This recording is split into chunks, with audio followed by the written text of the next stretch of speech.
kinds of interesting stuff that's out here. But anyway, I want them to have 10 minutes here to tell you what they're going to present, because some of you will probably be quite interested. Robin Quayle.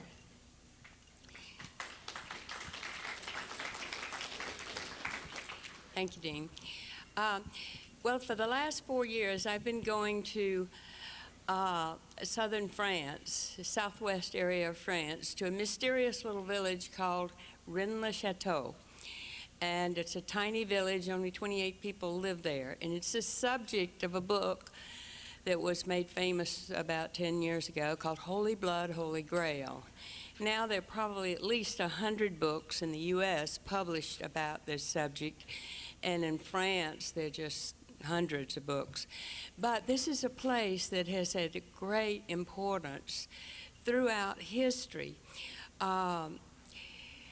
Mary Magdalene came to the south of France in a ship owned by Joseph of Arimathea, who later went on to Scotland. All over Europe, you see everything is dedicated to the Virgin Mary. But in this area of France, from the coast up to this area, you will see that everything is dedicated to the Magdalene. And she is respected and revered as a disciple. And she has been sort of made into a prostitute, which I'm told was a story that was invented by the church to discredit her as the bride of Jesus. The story is that the ship came to a little village called Saint-Marie de la Mer, which means the St. Mary's of the Sea, and we've been there. Mary and I have been there several times. And many of the followers of Jesus were on the ship. And the Magdalene was in several areas in that southern part of France. There's a famous painting in the Louvre called The Shepherds of Arcadia, and it was by the famous artist Nicolas Poussin, and it encoded a great deal about this mystery in the painting. First of all, it has the sacred geometry in there. Mary Magdalene is standing beside a tomb with some shepherds who are pointing to a cryptic inscription on this tomb. And in the background of the painting, you can see Rennes-le-Château. Well, that tomb, until a couple of years ago, was on a farmer's land a few miles from Rennes-le-Château, but after the book came out, so many tourists came that he finally just took the tomb down, which is sad. There's a book called The Tomb of God, which came out about a year ago, and the authors of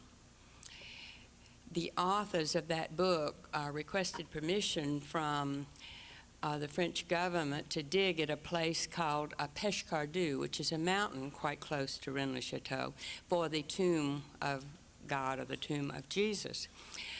There's another book that's recently come out called The Bloodline of the Holy Grail. So supposedly there is a bloodline that exists today in France, and that the first Merovingian kings of Europe were of this bloodline of Jesus and Mary Magdalene.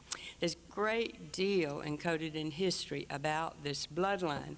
And this bloodline, the Saint Grail, which means the blood royal, is what we believe the Holy Grail really is the bloodline. You know, the Grail has always been such a great mystery and a metaphoric sort of thing. Nobody ever knows what the Grail is. But our workshop is going to explore this mystery. So there was a priest at the turn of the century at Rennes-le-Château who made some discoveries, who found some ancient documents when he remodeled his church. And he took these to scholars, and overnight he became a multimillionaire. Now, nobody knows for sure where his wealth came from. The speculation is endless, but there's a vortex there. There is, we believe it's like a stargate. There are so many other layers and layers and layers of mysteries there. I'm working with an archaeologist. I'm doing dowsing for him, who is secretly tunneling under this place, and so forth, many other things. But I'm going to let Mary talk for a minute, because I don't know where our time frame is going. I'll stand here. Okay. Time's up? No. Okay. Anyway, I've been with Robin 2 years to Rennes Chateau. I've always wanted to understand this area. I've always been interested in the Knights Templar. And some of the things that we discovered is that this priest was not who he was. He had re-engineered Rennes Chateau, and he was probably paid by the Habsburg to allow negative energy into the area. What I have been doing is I have been interested in the gridding of the earth, and whoever controls the grid controls the consciousness of mankind. And it seems that it's very, very important to understand how all of the earth is gridded and what we can do to change that. Well, the Knights Templar wanted to create a city-state at Rennes Chateau, and they re-engineered that whole place. So it's like a beautiful, beautiful story, and that's what we want to talk about, is about controlling the grid, understanding the power behind the pyramid, how you can regrid your own area, what the Knights Templar were all about, and that's what our workshop wants to be about, okay? This is also the area of the Cathars, which many of you have read some books about, mysteries of the Cathars, who lived in this area, and they were a huge, very powerful, very intelligent Christian group that believed in reincarnation and were persecuted by the Jews. Finally, over 1 million of them were burned alive in this general area. Of course, Montségur, the famous Holy Grail Castle, is just a few kilometers from there. So it's the area of the Knights Templars, the Troubadours, the Holy Grail, and of course the whole Rennes Chateau story, and many, many other mysteries are all interwoven here. There's just too much to explain and tell you here, but... Okay, one thing that Dean and I did this year is we went also to Scotland. And the Knights were crucified, and Jacques de Molay in the 1307 was captured. And what I believe is all the Grail instruments. I believe the Knights Templar had the Ark of the Covenant, they had the rods of Ptah, they had all the instruments to manipulate the grid. One thing that I found out in Scotland when I was there, and I'm going to tie a little of Scotland and the history of how these instruments were used. These were all put into 5 sailing vessels, and in a book, Harlem Key, it says that in 1308, all of the 5 vessels came to the United States.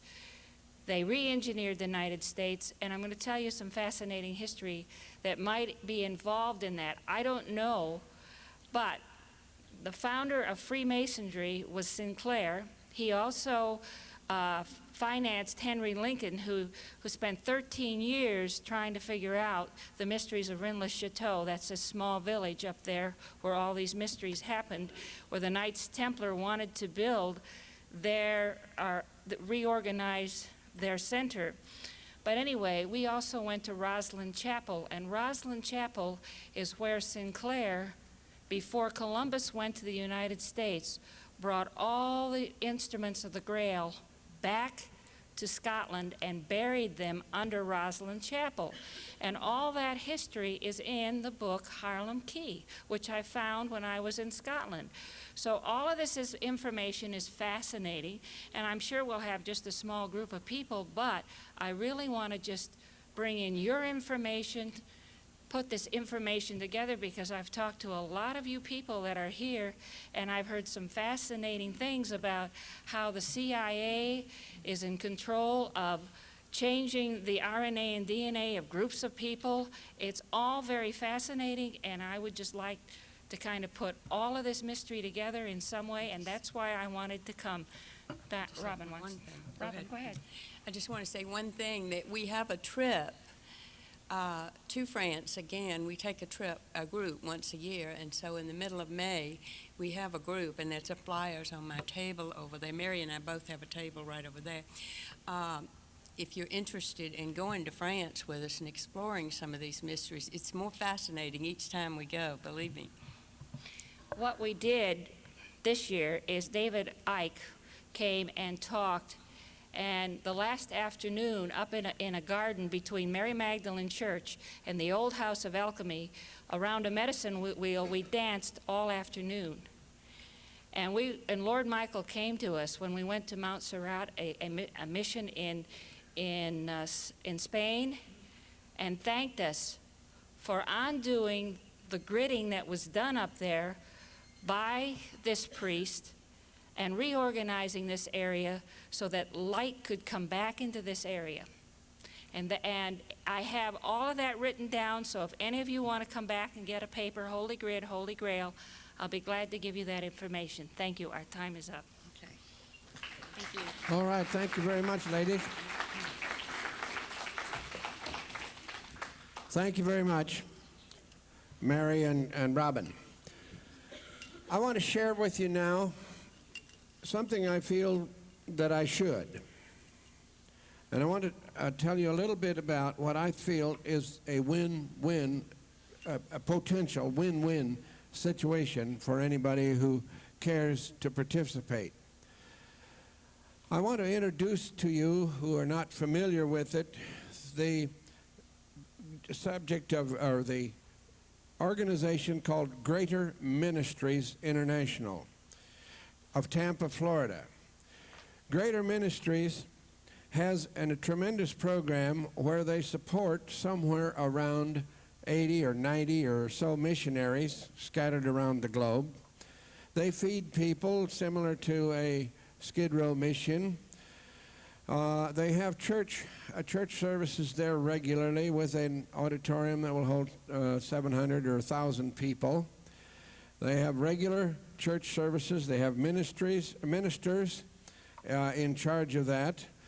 And then when you go up on the second floor, they have a healing ministry where they have a doctor. They have some herbal people. I'm not sure everything. Maybe also that do they have dark field microscope and that sort of thing, but they're in the health ministry on the second floor.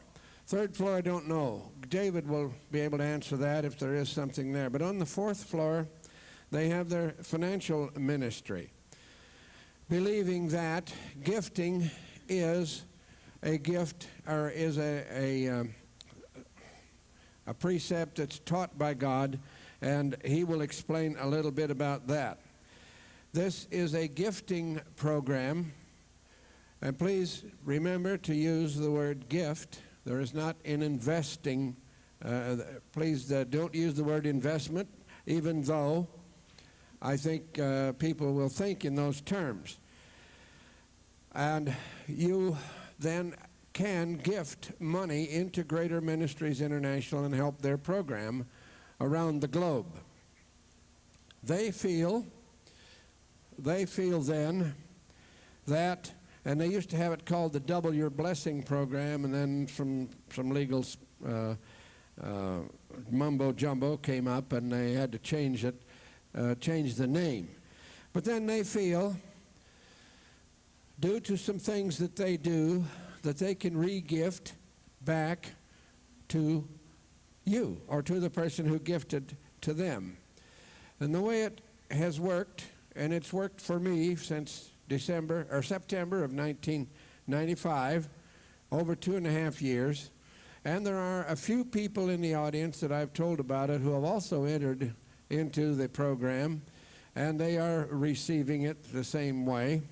But it amounts to about approximately the fact that your money comes back to you doubled every 16 months, which is not maybe not the best thing in all these overseas programs, but it's not the worst thing either. It is not anything to do, has nothing to do with multi-level. There isn't any, if you tell a friend about it, you get nothing out of it except the privilege and the pleasure of seeing someone else have some financial success. So I'm always pleased to tell people about it because there's nothing in it for me. It's something that I want to share with them. We have with us now at this Congress David Whitfield, who is their chief computer man as well as in charge of their bank. They also own a bank offshore. And I want him to tell you a little bit more about it and answer your questions, because you'll all want to know how can they do this. And I want him to answer whatever he can do this, because he's been with them ever since they've been going. And they're dealing in the area of rather substantial sums of money. So I would like to have David Whitfield tell you what he'd like to tell you and answer your questions, if there are any, so that you can decide whatever you want to do. And he has some literature that I've asked him to copy to give away to anybody who wants to take it home and think about. So welcome David Whitfield, who is here, and at my request to explain a little bit to you about this, if you'd use that. Thank you very much. I wasn't planning to speak today, so I don't have anything specifically prepared, but if you asked me what I did 10 years ago, I would have told you I owned a metaphysical bookstore. And I lived in Tampa, and I came to Tampa in '82, and during that time I had my own spiritual path that I took. And I owned the bookstore, and then I went back into the area that I worked in, and that was in accounting and finance, and was working in the citrus field for a couple more years. And during the process, I met some of the founders of Greater Ministries. And they had a prophetic ministry where, through prophecy, they were told that they were going to be helping many people throughout the world. And in terms of helping many people, they were told they were going to be helping people off the streets. They were prophesied that they would be helping people off the streets like 20 years ago, when there weren't people off on the streets, okay? They were led into this program called we currently call the Faith Promises Program. They were led to offer people gifts back based on people giving to the church. And it was told that we would be able to do that. And through prophecy, the founders started offering the ability to give back monies to people, and this was about almost 9 to 10 years ago. And the way that they offered it back was in gold coins and other fashions. I knew of Greater Ministries, and about 7 years ago, I had the opportunity to computerize the present program that was in existence. And I was led in my heart to see that what they were being led to do in the world was happening. They had incorporated in the Cayman Islands. They were operating in the Cayman Islands at the time. And they had found traders that could trade gold and silver and other precious and semi-precious metals throughout the world and receive returns on that. And the Lord said to them, share these with the people. And being a strong Christian organization, they also believed in the word of the Bible in Luke 6:38, which says, give and it shall be given. And based on those principles, they've offered the program to many people. And it is a faith program. We're not looking for people to participate because it's an investment.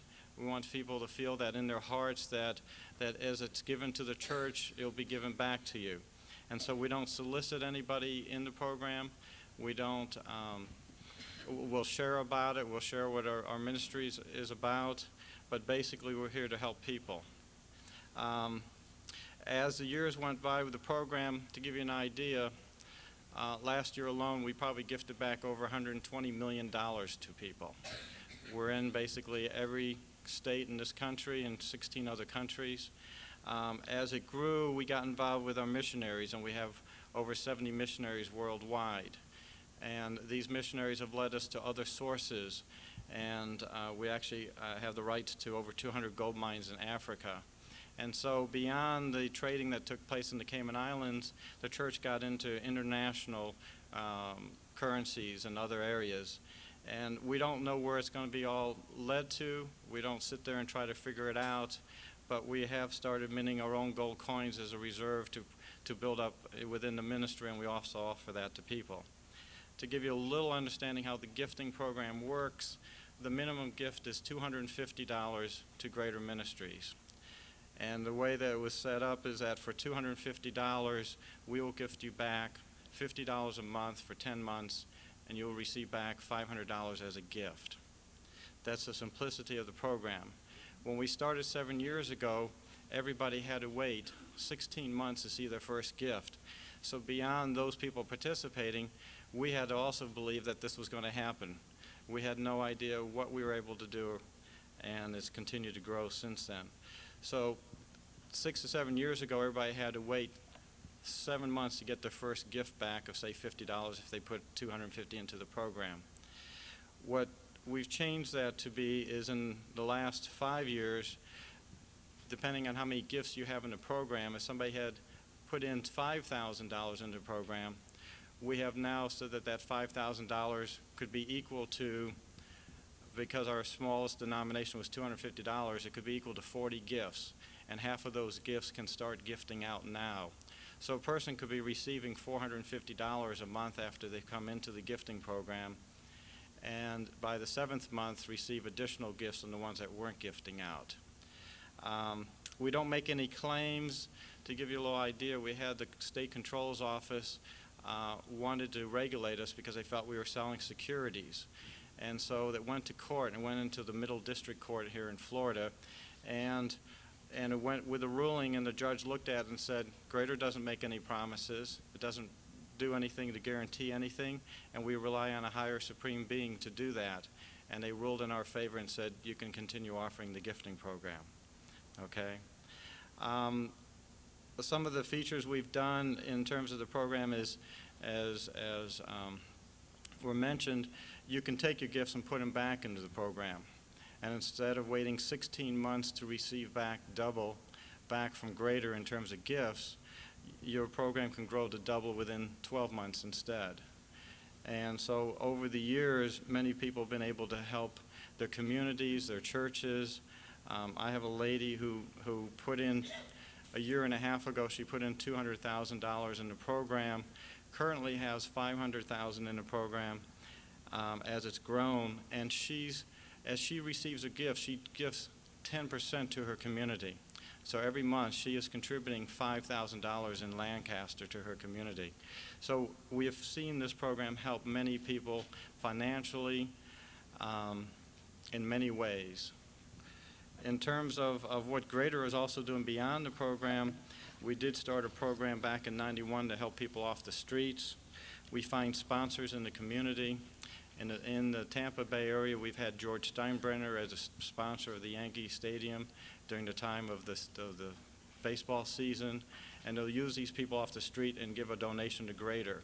We currently have over 120 people that we have housed off the streets in Tampa, in Jacksonville, in Ocala, and other places that we've offered that. It's been Greater's belief of not giving out handouts, but allowing, through God, the ability to help many, many people.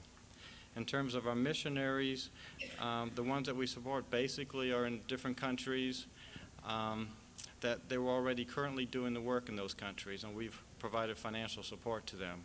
We have people in Haiti, we have people in Guyana, New Zealand, India, and of course we probably have about 5 to 10 different missionaries in Africa.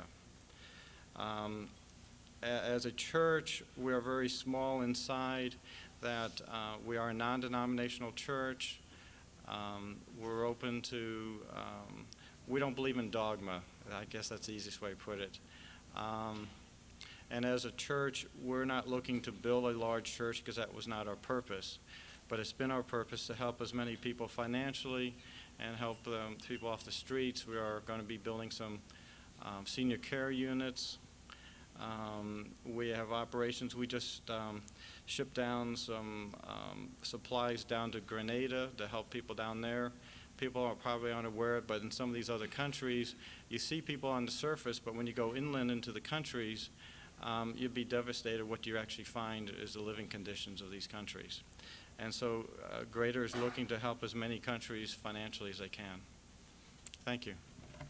Okay, wait a minute, Dave. There's likely to be a question or two. I guess, I don't know, did you mention it's non-denominational? Right. That some of you have hundreds of Amish, even Muslim people, a wide range of people in belief systems, right? That's true. We are looking for people who are feeling that if they're willing, they believe that by giving they will receive. We've had people come to us who would want to put in $3 to $5 million, and we'll turn them away because we're not interested in people just investing and making money with Greater. Because we feel that as as we bless people, okay, they're also blessing us, and is a true blessing program. Did you mention that as a church you've been challenged twice in 2 state courts, and the Supreme Courts in each case have ruled in your favor that they are a legitimate 508.7 church? Right. We also educate people that you don't need to be incorporated to be a church. As a church, you already have the rights to be a tax-exempt organization, and which is a 508 status. And we do educate people about that. We also work with people in setting up offshore trusts, with Greater being the Greater Trust Management Group to help protect your assets. So we do have legal counsel as well. They have a, get to the microphone because the question might be good for everybody, but they have...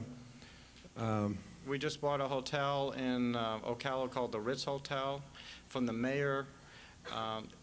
It was appraised at $900,000, and we bought it for $700,000. And currently, we're housing the Share-Time men. People off the street are living in this hotel, and we have sponsors that are then paying their way. We typically receive about $50 a day from a sponsor, which is what, $250 a week, and of that, the person off the street receives half of it, and the other half pays for the overhead. And they work. These people work. That's part of the 16-week recovery program for addicts? Right. We have people who have been court-appointed to us, alcohol, drug, or just basically down and out type situations. Dean? Yeah. Right here. Doug, over there by the camera. Oh. I didn't realize, of course, Greater Ministries to be here. I've never been in touch with them. However, a friend of mine in Dallas who has given them some money as a donation has not only received back more than he's put in, he's already now put in a second donation. Yeah, when it comes to donations, we, like I said, since we don't solicit or anything like that, we send out monthly statements to everybody. We've done that over the years around the 15th of the month.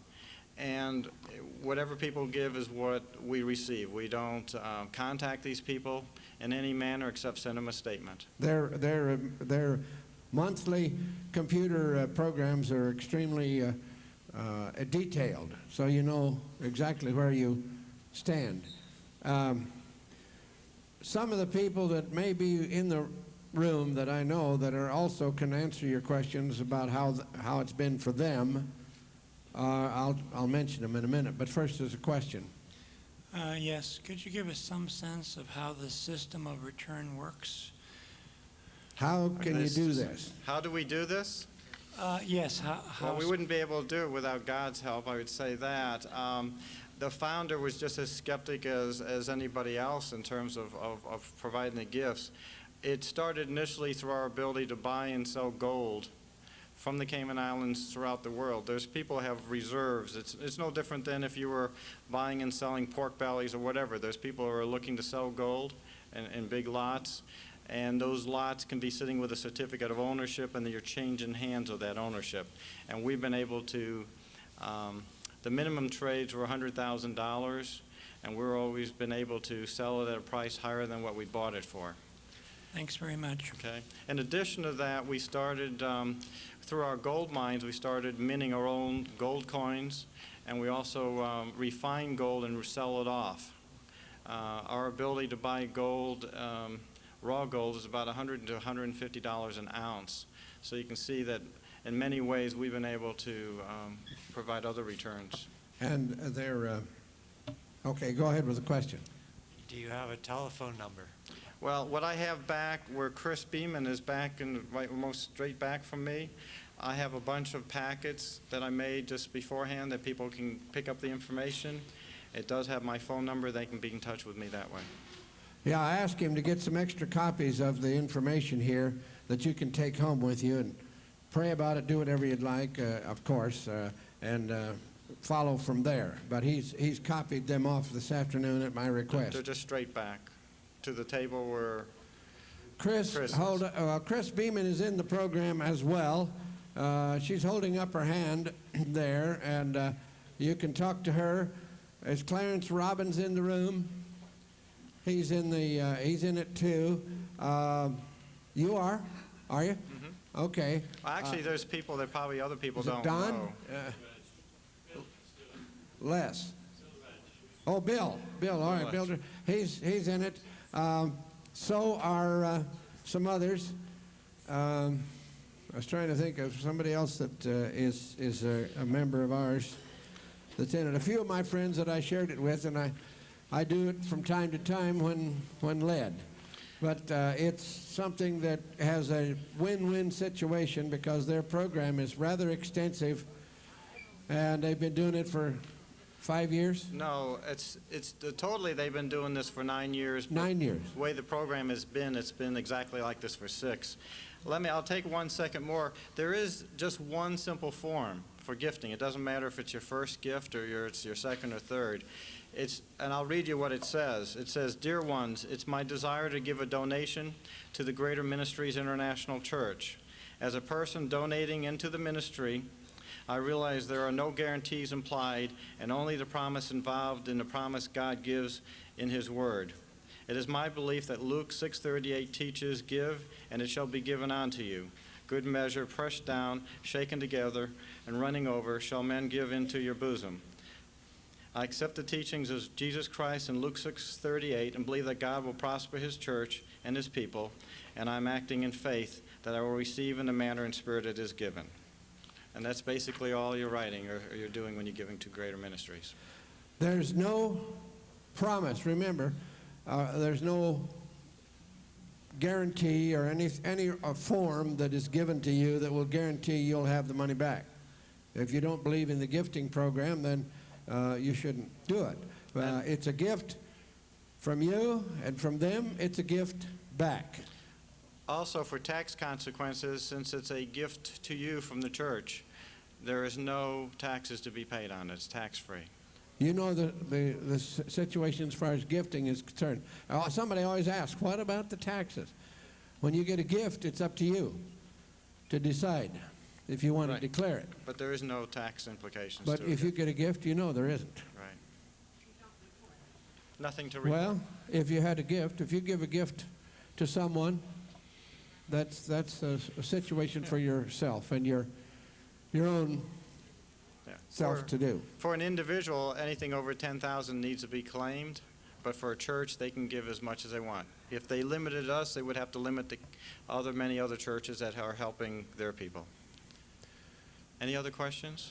Yes, I have a question. Okay, here we are.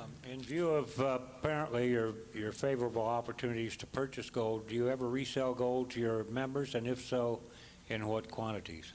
When you say resell gold, we really aren't in the business of selling gold, okay? But we do make the various coins that we mint available to people as a donation. We mint 1/10 of an ounce, half ounce, and a quarter ounce. And the price of a half ounce is $200, quarter ounce is $100, and 1/10 of an ounce is $50. We also have minted silver. We minted over a ton of silver coins, and a full ounce is 15 and a half ounce is 10, but as a donation basis. They can answer your individual questions if you have them after we're done. Is Bo Glover available? Oh, he's hiding back there. Well, I'm thinking. All right, thank you, David. Thank you. I just wanted you to know who he is, and I wonder. And Brenda's with him, and they have enough literature, hopefully, to give you to take with you and answer your questions. We might call this closing ceremony, since we saw the Olympics having closing ceremonies. I wondered how it would work. I just thought of this when I woke up this morning. I'm wondering if enough of you like to sing for a couple of songs, a community sing. Would you like to do some of that and ask Bo to join us and accompany us? And I have, how many of you know the words to "Till We Meet Again"? Nobody. Okay. How many of you know the words to, and I'll put it out here on the, where's my, oh, it's on the, let's see what we can do, and then we'll close.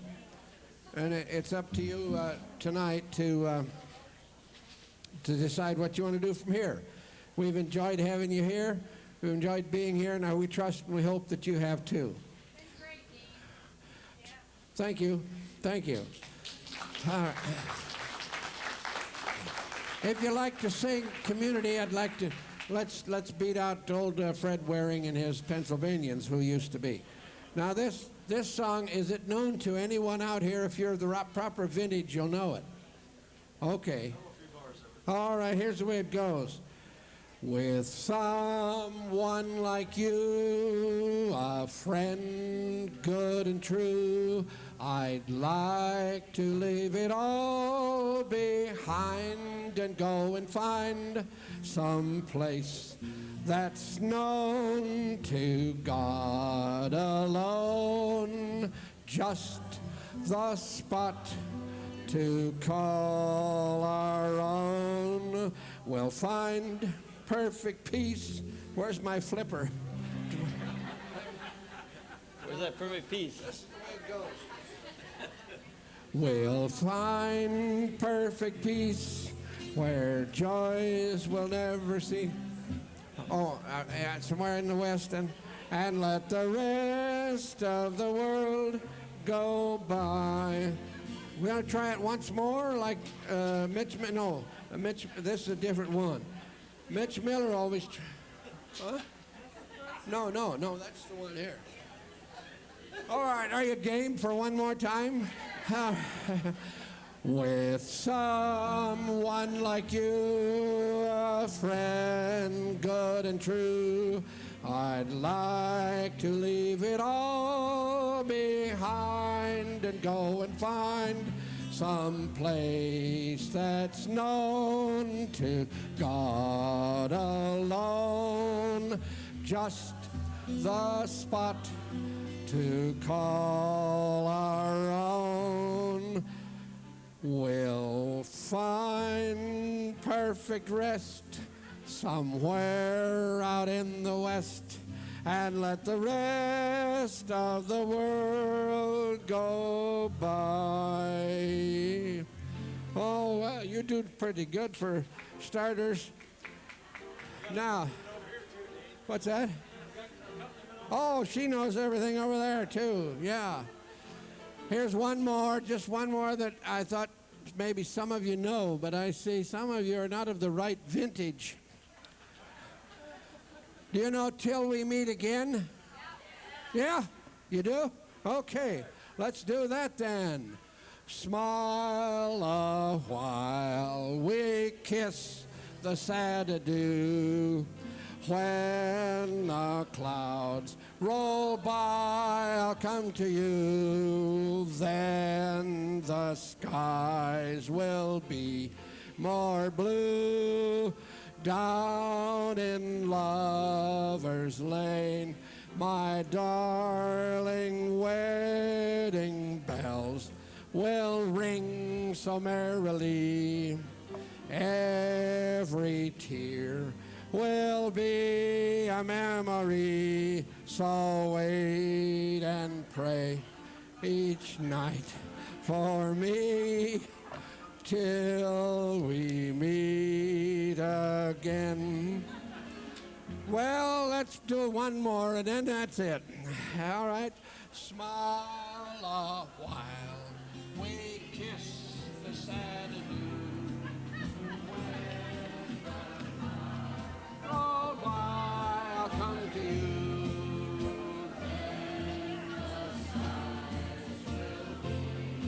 More blue.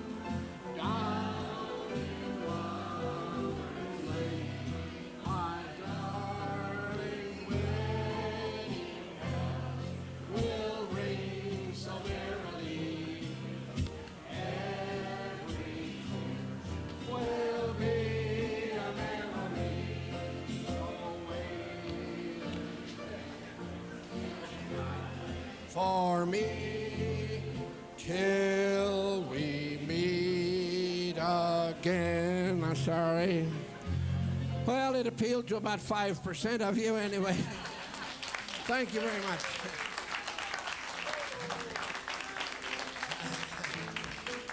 Now you remember that, and all right, let's have it for Bo Glover too. Good grief, I forgot about that. He's provided us. I said to Bo, do you know those two songs? He said he never heard of them. I said, you're too darn young, and that's the trouble.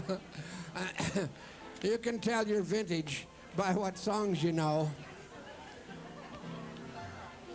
And Eunice Navio over here, she's a piano player from way back.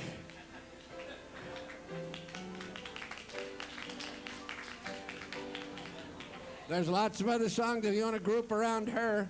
She's open to group singing or around the, I don't know, we used to do it when I was a kid, get around the piano sometimes and just hoop it up. Those are things that don't happen much anymore. But we got two good piano players with us in addition to Bo.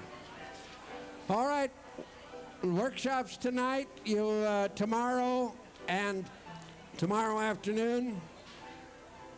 You can look, the exhibits will be open tomorrow as well.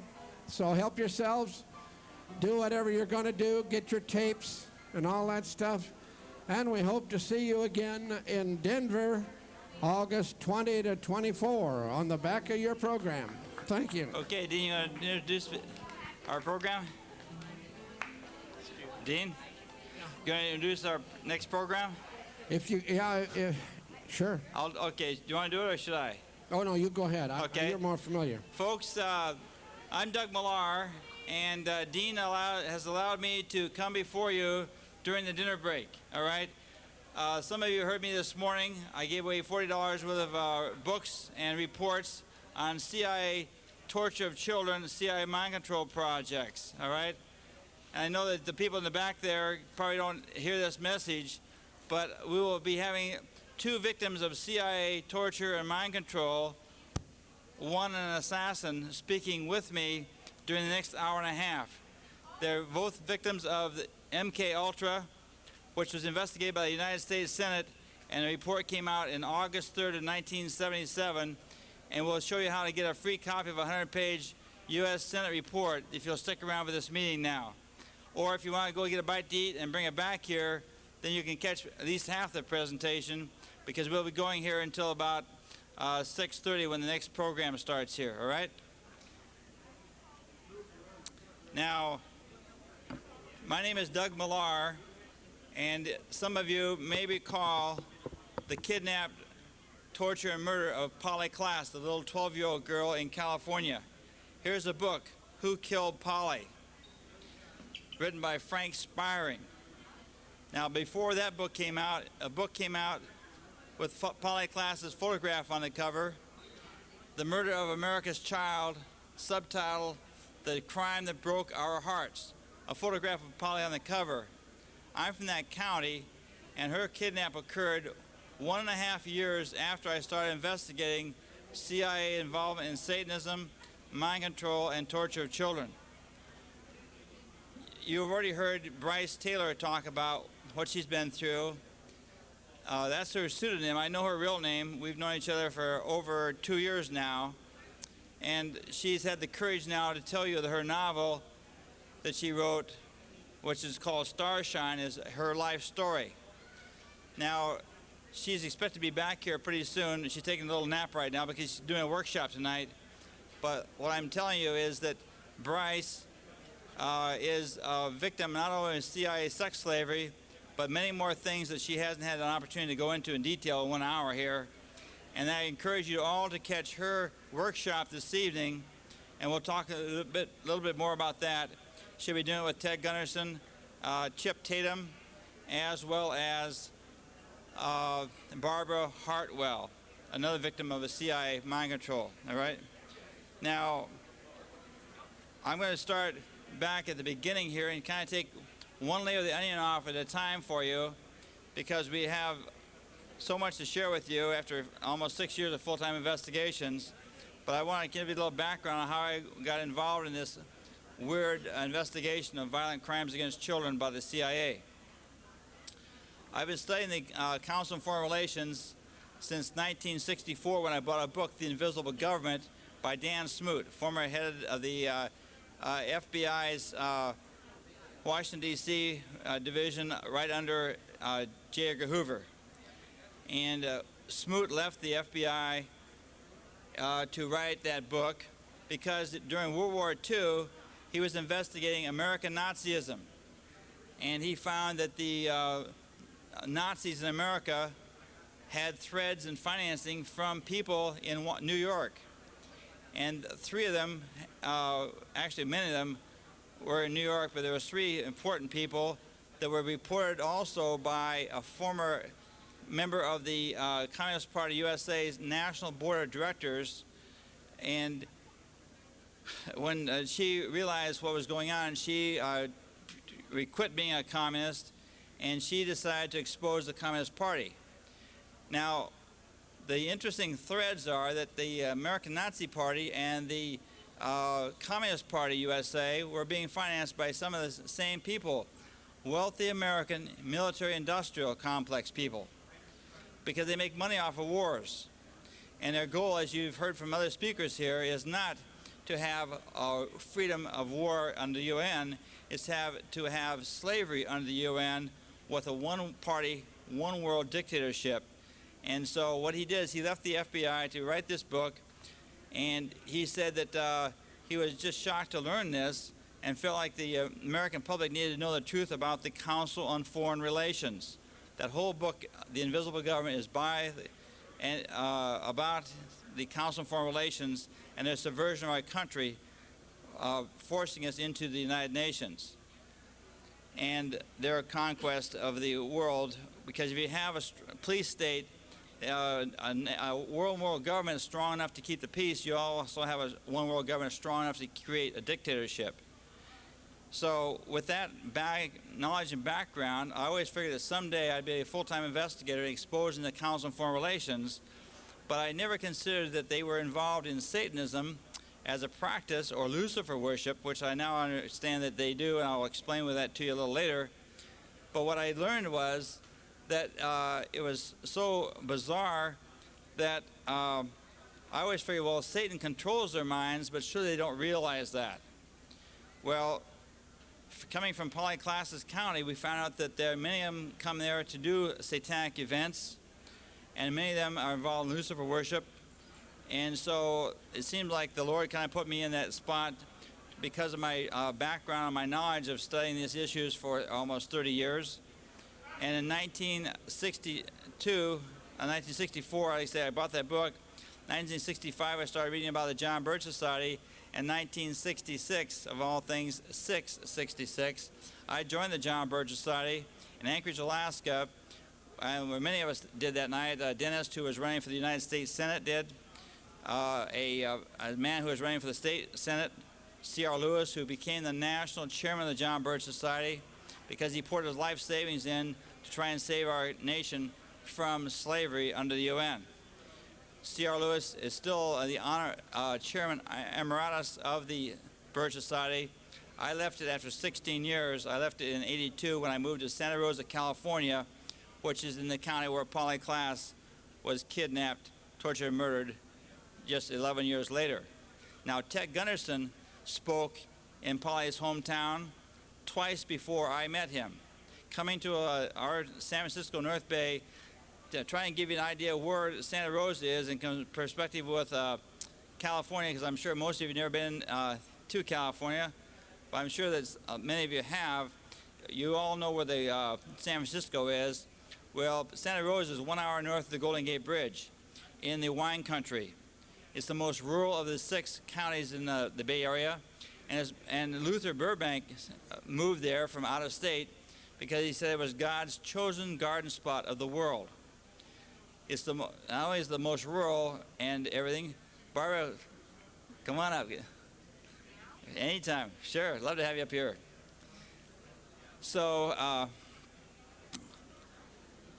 I've invited Barbara to speak here, Hartwell, and I'm going to just introduce her right now, and then I'll get back into it. And we're going to be participating in this together, and we'll bring her in from time to time, and she'll share with you what she wants to share with you about her experiences as a victim of CIA mind control. Survivor, please.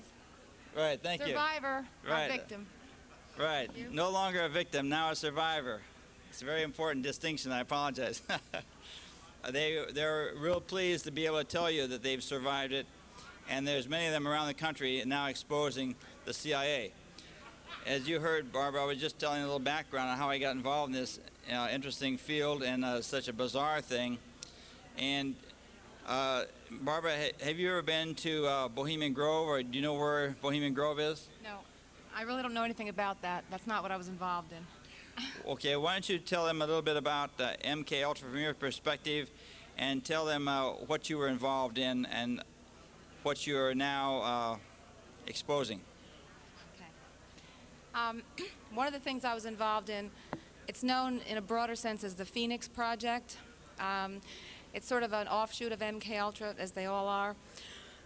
And the basic area that I was involved in, one of them anyway, is PSYOPs, psychic warfare. And usually the people that are involved in this are used for their high psychic abilities. And can you hear me? Louder. I have to shout? A lot of noise back there. Okay. Okay. All right.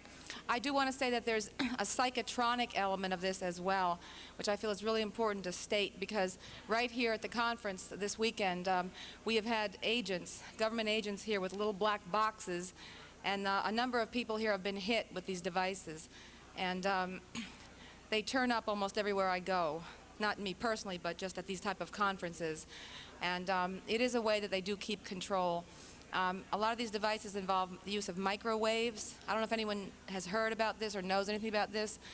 This is one of the intimidation tactics that they tried to use on me when I broke out of the program. And as a matter of fact, Ted Gunderson, when he took on, the investigation of my case, he understood that the types of weapons that were being used on me, a couple of times they knocked me out, knocked me unconscious.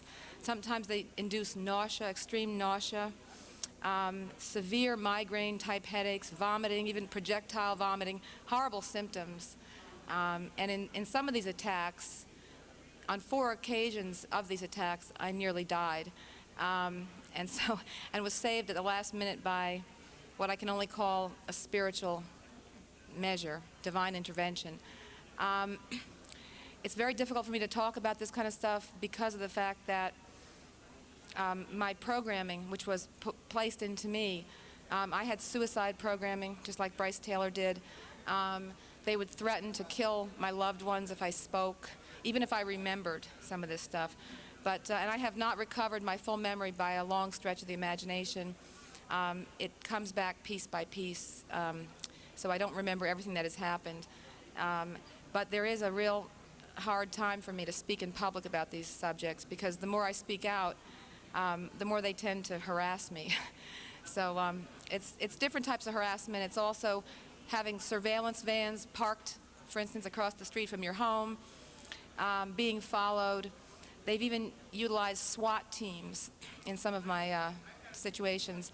A SWAT team broke down the door of a private investigator, and it wasn't Ted, it was someone else, that was helping me to document information that I had gathered about military bases, black budget military operations, underground facilities. A lot of this stuff is involved with aliens and alien technology. I think that's a subject that a lot of people feel will taint their presentation if they bring it up, but I have to bring it up because it's really the bottom line of a lot of this stuff that goes on. It does involve aliens, and the U.S. government has a lot to hide in these black ops in the underground bases. I don't know what else I can say, Doug. Maybe you can ask me something, or if you want to present Sure. something else here.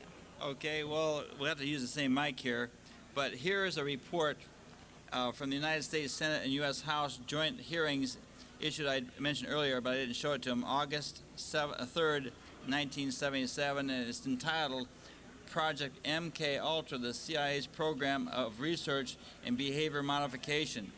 This is over 100 pages, and as I mentioned, you can get this video, this report free by getting this. It's over 100 pages, but you need to get it from us over here at the table, and we have a few left here. We're right across from Ted Gunderson's table and right across from Bryce Taylor. Do you know anything about this report?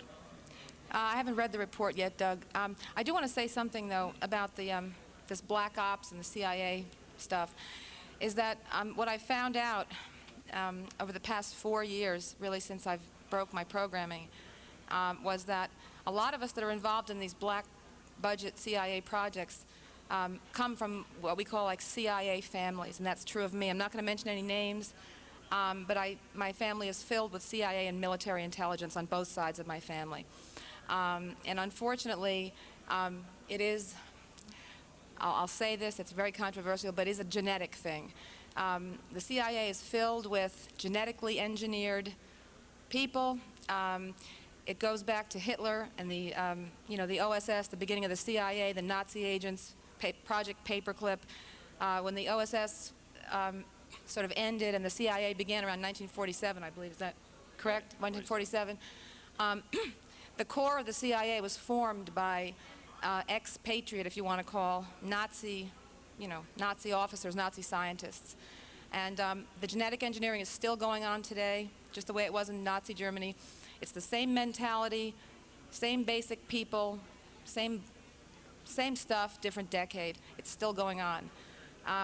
And part of the genetic engineering that is done because the people with certain gene codes do have these special abilities. And I'm talking about psychic abilities, those kind of things. The stuff that's involved here is very bizarre. It's very hard to make it credible.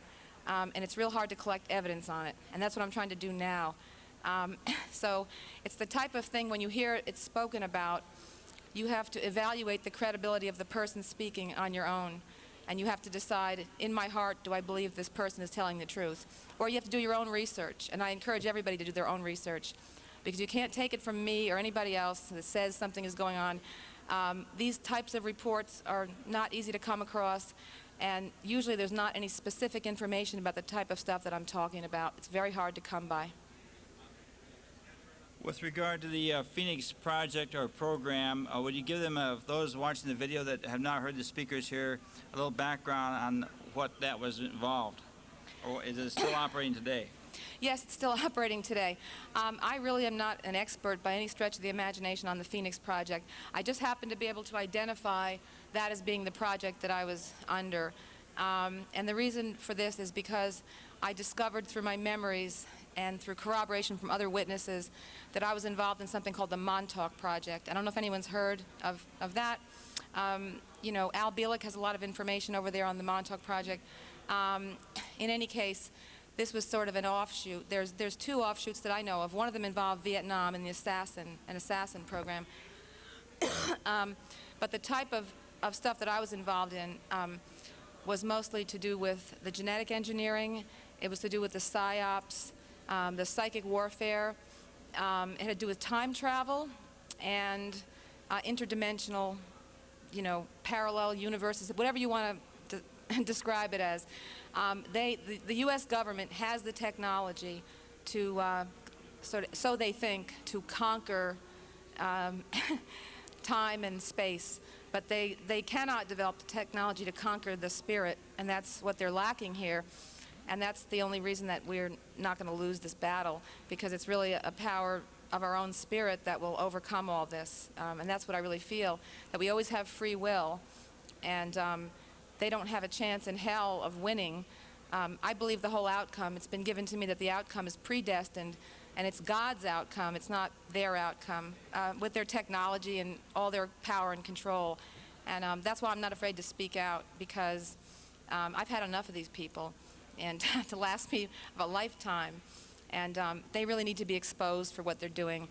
And I also would say that I know a lot of these people, including myself, who are involved in these activities. When you're under mind control, you literally are a robot in some ways, so you don't even know or remember some of the things that you may have done. So I have to have some sympathy for these people if they really don't know what they're doing. And hopefully that we can wake them up and make them realize that what they're doing is not helping anybody, including themselves. That because if we go down, they're going to come down with us, and it's just not going to work out for them. In any case, I don't think I have anything else to say at this time, but I've got some more questions. okay. I've got some more questions for you. Okay, Barbara. You mentioned the Phoenix Project in Vietnam. As we understand it from the Franklin cover-up written by John DeCamp, subtitled Child Abuse, Satanism, and Murder in Nebraska, he was working for Colby when he went to Vietnam as an officer, captain in the infantry, and he said he was involved in Phoenix, and about 40,000 community leaders were killed in the communist villages. Can you address that issue? No, I can't, because I really don't know anything about that aspect of the project. There are people who were involved in that aspect of the project, and you'd really have to speak to them. I really wouldn't give any names now, because I don't know if they have made that public. But as I said, there's a Phoenix Project, and part of it, the official name, a lot more people I think have heard of Phoenix Project than they heard of, Montauk Project than they have heard of Phoenix. But Montauk is officially called Phoenix, and that's the designation, so I can't. So you say the Phoenix Project is still operating today. Are they doing assassinations under that project? Yes, they are. Okay. Are you willing to elaborate on that? Actually, no, I don't. I don't feel comfortable addressing that issue at this time. I can tell you this, though, that the bottom line of a lot of this stuff, and as far as I'm concerned, I've done probably about 11 years of research on the UFO stuff, and as it started out as regarding my own situation, I can tell you the bottom line, the big secret, the last thing they want you to know about is the genetic engineering. They're using alien DNA, and the alien presence on this planet. That's the last thing they want you to know. And that's why we have a lot of diversionary tactics.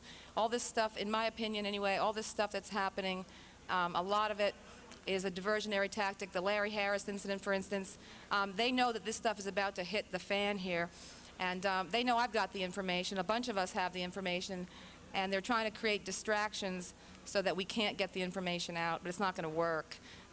You'll see for yourselves, I think, when you do your own research, and if you sort of just open yourselves up to know the truth just the way I do, that this is the bottom line here. It's not something else. Are you willing to take some questions from the floor? Yes, yes. Okay, we need to go to the mics. There's 2 mics here in the center and over here by the camera, please.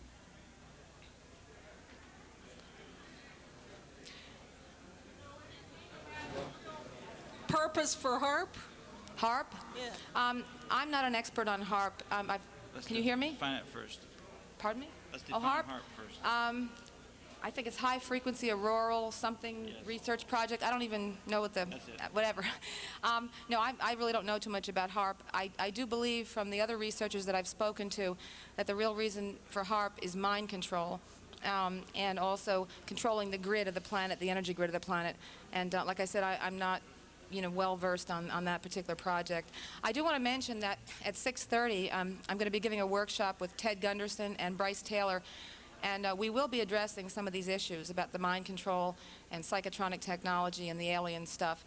If anyone's interested, 6:30 to 9:30. I don't know what room, but you can find out there. They have their sign-up sheets out there.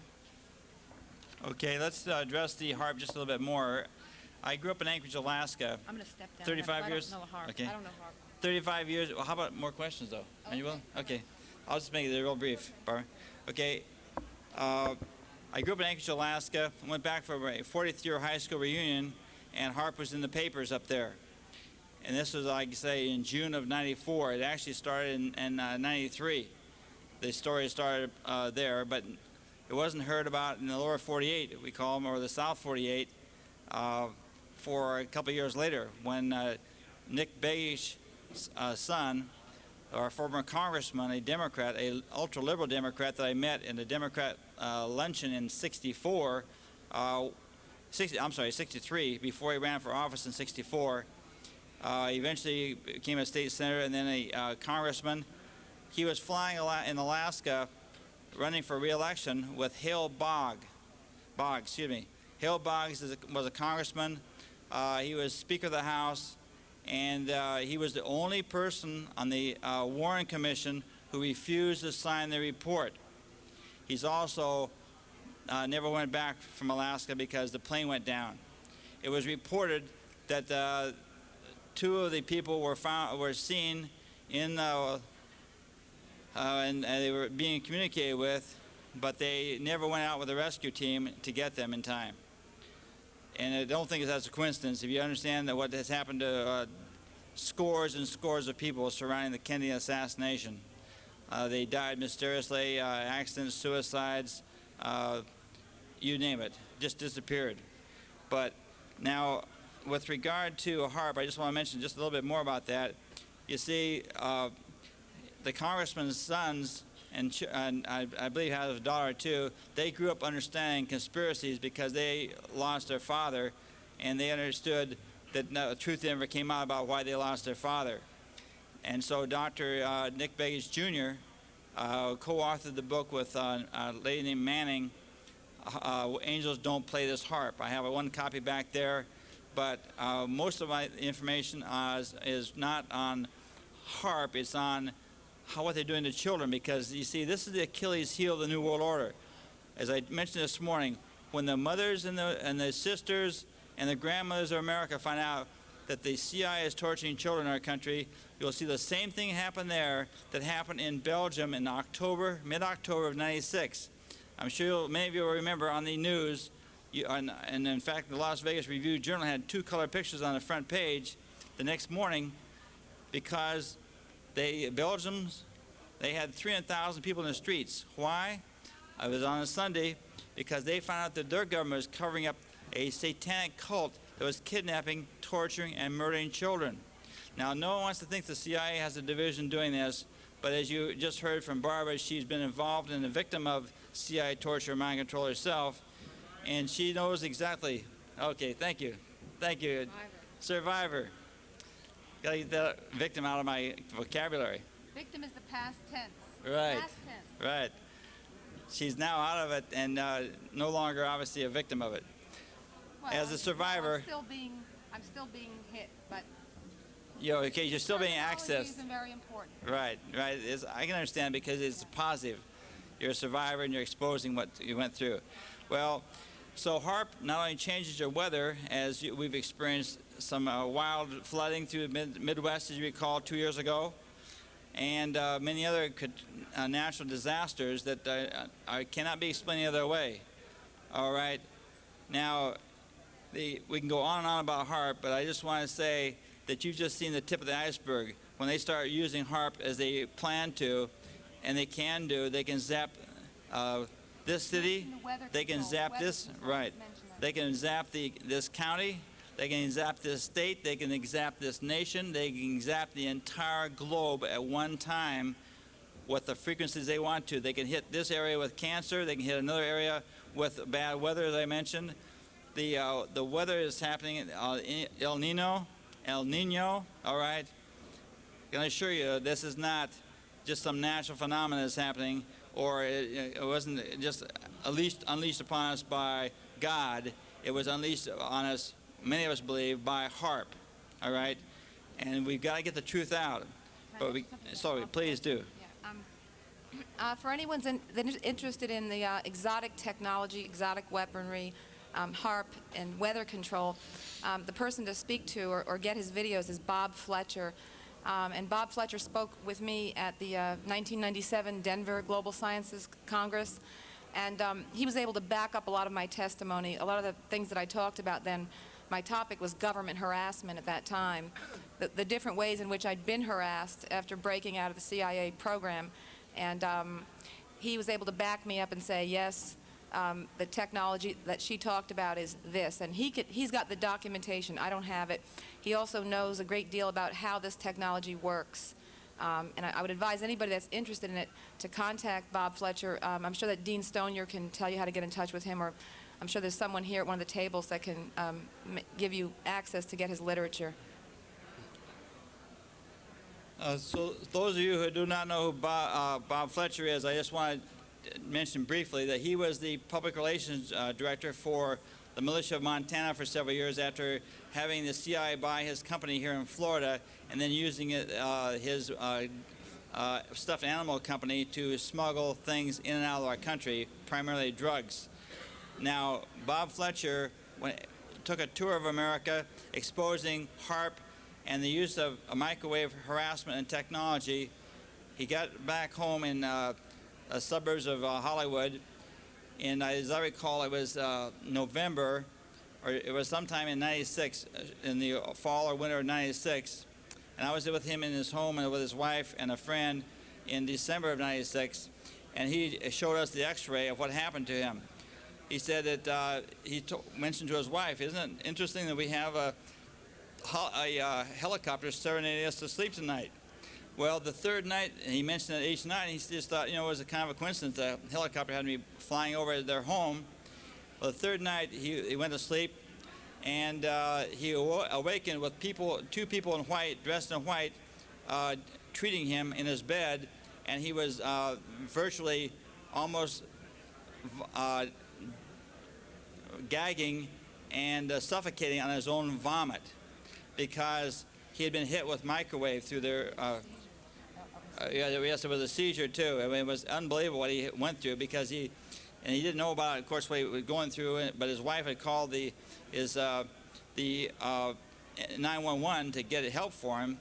And so what found out, he always slept on one side, and so when he was hit, it blew up his shoulder. He had to actually have a steel rod jammed down inside his titanium. Yeah, thank you. Right, good correction. Into his arm bone, through the marrow, right into the marrow, and then jam it back in and tie in with the socket on his shoulder because he lost the ball, the socket, and everything to his shoulder. Now he's in terrible pain, and he's suffering all the time. I just found out today, we were talking to some people, and he's going back in for another operation. Ted Gunderson told us he just had Bob Fletcher on his radio talk show. He's going back in within a week for another operation. Yes, sir, you have a question. Yes, Barbara, you mentioned that you were involved in the government PSYOPs program. Yes. Could you comment, or are you able to comment on the current state-of-the-art of remote viewing and people such as David Morehouse? People such as? Can you repeat the question? I don't think it was David Morehouse, who wrote the book Okay. Psychic Warrior. Okay, let me say this. I haven't read the book by David Morehouse, okay? However, I have read the book by Jim Schnabel about remote viewers, and I can tell you that Jim Schnabel was CIA all the way, and that the book that he wrote about was basically a CIA disinformation campaign because they thought they would throw the crumb out of remote viewing. It's the tip of the iceberg. It's nothing, okay? The technology that exists in terms of, what can be done with the mind, a lot of it uses extremely high technology. A lot of it is alien technology. I'm talking about like cyclotrons and computerized type of things, exotic psychotronic weapons and devices. And the remote viewing, as I said, my impression of that book was that it was a way for them to release something so that the public would be happy that they finally admitted that they have something, okay? But meanwhile, all through the book, he sort of makes little, jabs at people like Ingo Swann and some of the remote viewers. So the stuff that I was involved in makes that look like kindergarten, I can tell you that. So does that answer the question? Okay, I'd like to make one more comment about propaganda. One of the things that they trained me for and didn't succeed too well in using me once I'd been trained was as a propagandist for the New World Order. And basically, as I understand it, this is not my memory, but it's been my information that I had about it was corroborated by some other people, and I do understand that Henry Kissinger was in charge of this program. Basically, they trained me as a, I had very good training for television and radio. I'm a journalist, and basically they'd set me up with all the guests they wanted me to interview, a lot of new age type stuff. And I can tell you that right now at this conference, we got some of these people here. I'm not going to name names, but the disinformation is flowing here, and you got to be real careful. I think that you need to always look into your heart, listen to the speaker, listen to the information you're being given, and decide for yourself whether you feel comfortable with that information. And if you don't, the best thing to do is just walk away, because some of these people here are claiming that, oh, this is the answer to everything, or I have all the answers, or this or that, or they're channeling some whatever, space commander or whatever. And I tend to be very suspicious of that type of information just because of what I know personally. And I would advise everybody to use extreme spiritual discretion before attributing the truth to some of this stuff it's here and it's everywhere. I'm not targeting this place. I'm just saying it's here today. It's at every type of conference like this. And usually I can give you one thing about that, what I feel anyway. I would rather hang out and listen to ex-CIA, ex-FBI, people have documentation who've been on the inside and can say this is happening, okay, and I have some substantiation, than this New Age stuff, because a lot of it, there's just no way to substantiate it, and I find it to be a problem. I think that's all I want to say right now. Thank you.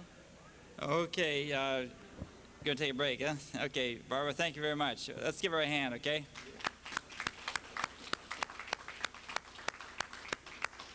As you can imagine, she's taken a lot of courage just to get up here and speak out. And I hope all of you will go and hear her at the workshop tonight with Ted Gunderson, Bryce Taylor, who was a CIA sex slave, and also did many other things to the CIA that sometimes she can't talk about everything she has done, because she still has 3 children under their control. But I just want to mention that regarding Bob Fletcher, that he and I went public on a radio talk show in Las Vegas, talking about the fact that I also was a victim of CIA microwave. And he was being interviewed by Lou Epton, who reaches into 9 states. Lou used to have Ted Gunderson on quite often until Ted started his own show, and then I guess Lou felt he was a little bit of a threat, even though he was only had a half hour on a Christian station locally there. But now that after a couple of years of that, I guess, well, I should say over a year of it now, Ted's been back on the show again here recently, which is encouraging, because Ted has given Lou Epton many of his key people around the country to interview. And so, but I want to just tell you another experience with how I suffered with microwaves, so you understand how diverse this technology is. I've always been a runner. I like to run, jog, whatever you want to call it. Most people say I run, not jog. But I used to do it with my brother all the time, who, excuse me, you're in the way of the camera there, sir. Sir, Barbara, please sit down with me. You're in the way of the camera there, okay? Thank you. He is actually more. So my brother, one of my brothers is 15 years younger than me, so even in Alaska when it was below 0, we just put on a mask and put on heavy gear and we go out running. And so I was back in Alaska, like I say, for my 4th year high school reunion from Anchorage High. And we went out one time, and then next week we decided to go out again. He was working construction as a superintendent, so he was a very busy person, but we got a chance to break away.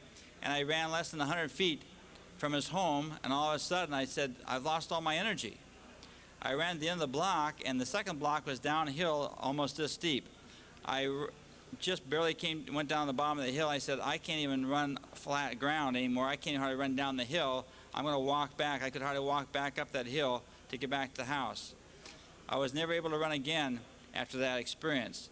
And I was afraid to tell my family what I believed happened, because I didn't want them to become paranoid. But I realized one of their neighbors or someone in the woods had hit me with microwave. But I had no way of substantiating this. But I did go to 2 people, one who tested my energy, you know, they deal with energy fields and everything, and I said, there's something wrong with my heart. Every time I walk a few blocks, I have pressure in my heart, and I have pressure in my wrists. I have to stop, and I can't even walk anymore. What is going on? She said, well, I've tested your heart. There's nothing wrong with your heart. I said, then why do I have this problem? She said, I don't understand it.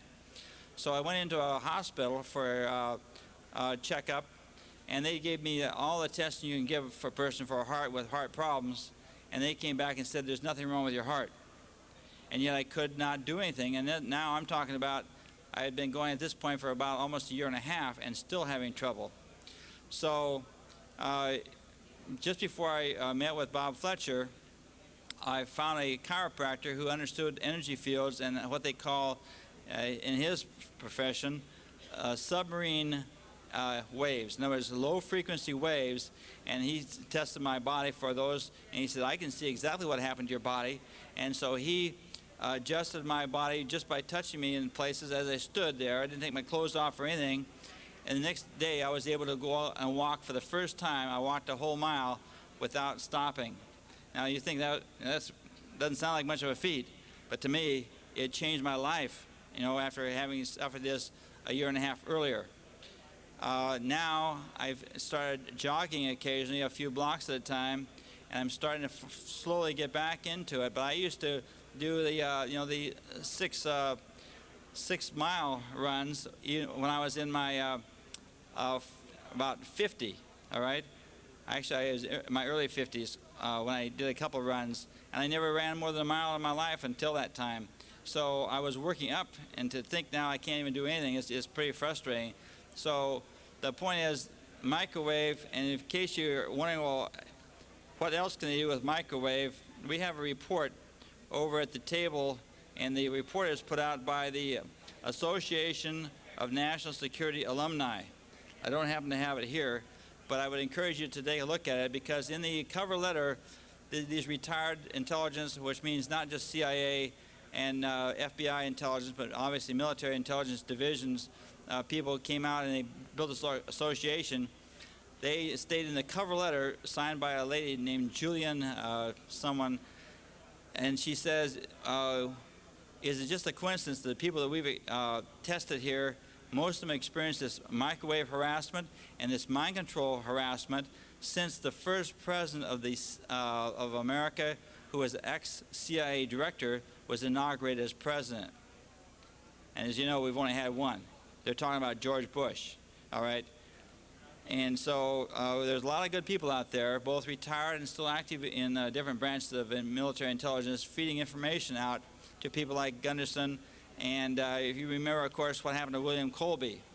He was appointed as director of the CIA, and he was the one that put out the information on the CIA, the MK Ultra.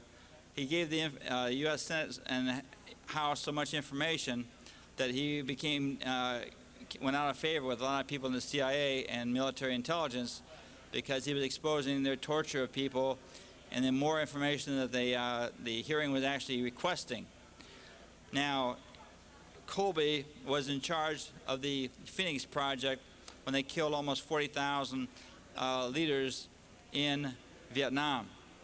His job, of course, was he knew that, first of all, since the president would not allow our military to win the war in the air, why should we be risking our troops in a ground war, which MacArthur told us, General MacArthur said, never get involved with a land war with the Asians. I mean, after all, we got a billion just in China alone, $1.2 billion, whatever it is now, plus all the other Asians. And it's a no-win situation. We got firepower. We never had to go on the ground. So Colby's project was very successful. And if anybody has any more questions, just go to the mic. We'll continue on here until the next program starts here at 6:30. But anyway, Colby is all through this book, The Franklin Cover-Up, Child Abuse, Satanism, and Murder. And John DeCamp, when we learned about this book in July of '92, at that time I'd been investigating Satanism in our county full-time for 2 months. Had no idea that I was not investigating just local Satanists and being protected by local law enforcement and also the FBI. We knew that, but we had no idea that the CIA was involved in it until we got this book. And then, let me tell you, I got paranoid because I didn't, the left were attacking the CIA for decades, therefore naturally divide and conquer the right. The conservatives, they were protecting the CIA. Well, yeah, they may do a few atrocities here and there, but they're fighting communism throughout the world, so the conservatives, we winked at what the CIA did. Well, up until, of course, we found out they were running drugs into our country. That obviously caused quite a division among the conservatives, but still many of them stuck with the CIA. Well, now there aren't many conservatives that will stand up for the CIA because, but anyway, DeCamp was under Colby in Vietnam, And Colby and he had been friends for 25 years, 20 at the time this book came out in 92. April Fool's Day of 92, DeCamp released this book. He was a 16-year state senator exposing the CIA's subversion of our country and using children for sex slavery. Now, Colby helped him investigate that case because someone blew the chief investigator for the Nebraska Senate Investigating Committee out of the sky with his 8-year-old son in a private plane. And that's a long story, but I just want to say that Colby, as he got older, realized that he had done a lot of things that were not proper, they were unconstitutional, and he turned on the CIA. And he was exposing the CIA. He was helping some people investigate Waco in Texas. He was helping DeCamp investigate the Franklin cover-up and the shipping of the kids into the White House. Here, look at this headline story. Washington Times heading says, "Power brokers serve drugs, sex at parties, bugged for blackmail." This is the cover story of the Washington Times, and the subtitle here is RNC, that's for Republican National Committee, calls scandal a tragic situation. So this is not just one headline, but here's another one. Homosexual prostitution probe ensnares officials of Bush-Reagan. Now, they changed it. It was Reagan-Bush. But then later in the day, they changed it to Bush-Reagan because now Bush was the president. And this was now back in 6/30/89. That's 9.5 years ago. Sorry, 8.5 years ago. The question is, why didn't you hear about that in your local paper? You did hear about this. The media did say, yes, some homosexuals took a midnight tour of the White House, but we never heard about the drugs in the White House. We never heard about the child pornography in the White House, and we never heard about the fact that they were giving people in the White House at the sex parties, they would go to a party for a few drinks. Well, think about it. If you were personally invited to the White House by any president or vice president or someone who was complimenting you, even though you didn't like the president, who would turn down an opportunity to go to the White House and say, hey, I was at the White House one time, and it was pretty exciting to meet the people I met? Well, so the CIA, it's all reported here, 2 CIA officers are bragging about the fact, and to tell different people, and they named one of the CIA officers, bragging about the fact that when they couldn't get somebody in Congress or an admiral or a businessman to go along with the CIA, they would invite them to a party. So they go to the party, and then all of a sudden, they are slipped a drug in their drink. You can't see it, taste, or smell it, and they get pretty kinky. They're open to suggestion. Anything they tell you to do, you are willing to do it, and you don't even understand. You have a desire to do it. In other words, it's a lot worse than Spanish fly. So they would take them next door and say, hey, come on, Joe, I want to come next door here. I want to show you something. So you go over there, or Josephine goes over next door, and they introduce you to sex with a homosexual, because obviously prostitution and sexual prostitution is pretty common in the White House anymore. It has been since Kennedy was exposed for doing it.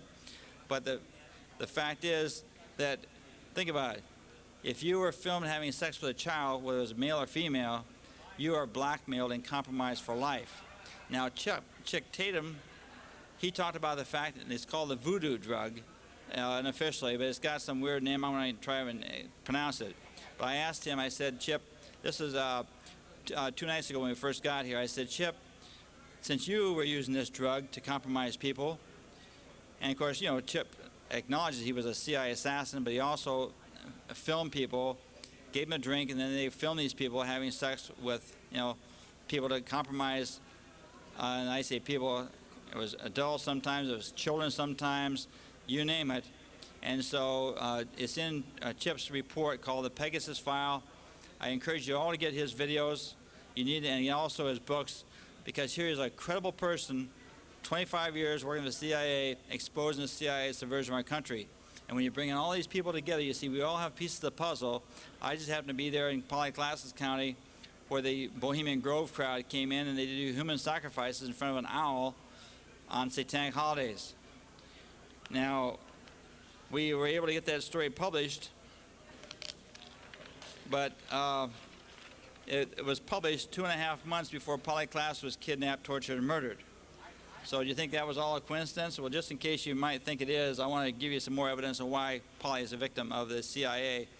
Her grandfather endorsed this book 1 year before her kidnap, Breaking the Circle of Satanic Ritual Abuse by Daniel Ryder.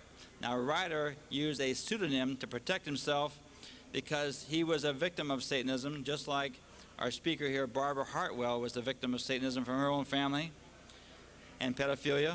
And you know the price for exposing a satanic cult is that you get to be the next sacrifice, and it's not pretty. You don't just get your head cut off or stabbed. They torture you to death, and because you have personally tortured other people, you know what the penalty is for breaking rank.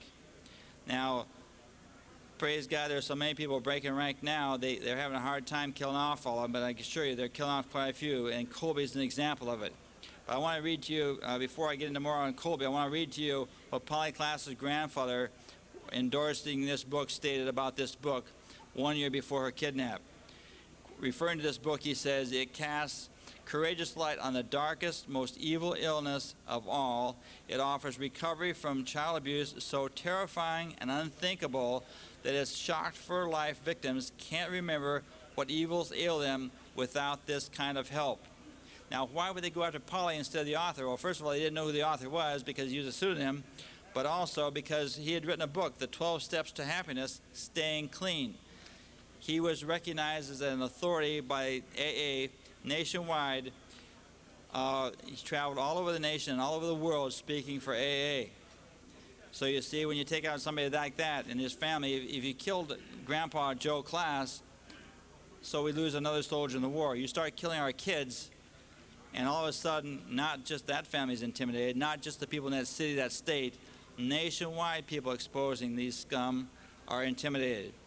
But you see, freedom's not free. And as I said, in Belgium, what happened there? I'm counting on you ladies because I know the heart of ladies. You see, men, God's put it in our heart that we protect our family and we protect our country. God has put a total different mission in the hearts of women. And that as you look at all children as if they're your own, you have that same mothering desire to protect them, don't you? And think about it. That's the key. That's the Achilles heel. We call it the New World Order, child abuse, Satanism, and murder. And so I'm going to wrap up now here by just encouraging you to come over to our table and take this evidence home. Because you sound like a kook if you just talk about this stuff. But here's a U.S. News and World Report exposing on a cover story CIA torture labs in America involved in mind control, Satanism, and murder. And it came out 1 month after Polly Klaas's body was found. And of course they said, you know, the CIA has been doing this stuff, but of course they quit doing it. Well, you see, we were picketing the CIA, picketing the sheriff's office, picketing and exposing all the criminals in our county and in our government nationwide for doing these things. And so they say, of course, this doesn't happen anymore. But it says here on the cover of the story on the inside that the CIA used thousands of Americans as guinea pigs, including assassination programming. And Polly Klaas's grandfather has a whole chapter in here that he endorsed, exposing mind control. There was the motive, because lots of people expose Satanism. I had to get that book to find the motive, and there it was, a whole chapter on mind control. And the 2 pages at the end of the chapter talk about people being taken to experimental laboratories for all forms of torture, all forms of implants, all forms of experimental surgeries, mind control, and assassination programming, Manchurian candidates. And there are people here, as I told you, who have, and you've heard them, some of them speak, that they were assassins for the CIA. Oh, you have a question? We got to wrap up fast. I was just wondering if you might know if John Walsh's son was taken for an ulterior motive. I'm glad you asked that. Yes, you see, his son was kidnapped and killed by Satanists. Okay, Otis Toole, T-O-O-L-E, admitted that he killed the child, that he kidnapped the child, and he cut his head off, and they found the body, and took a couple weeks later they found the head someplace else.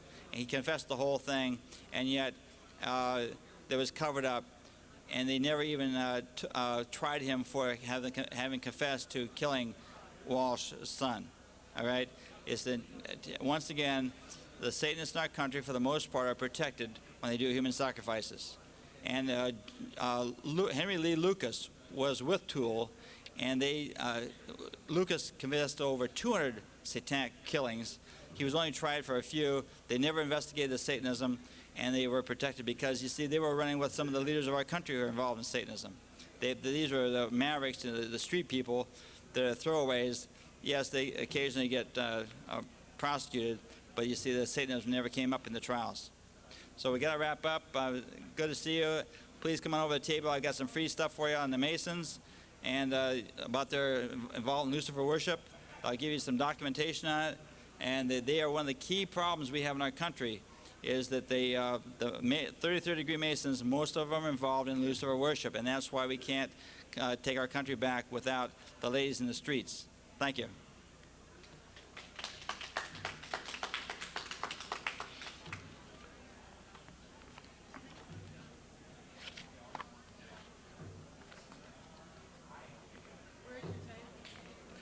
Over here where Gunderson's table is, and also Bryce Taylor, 61. Right across from them, right across the aisle.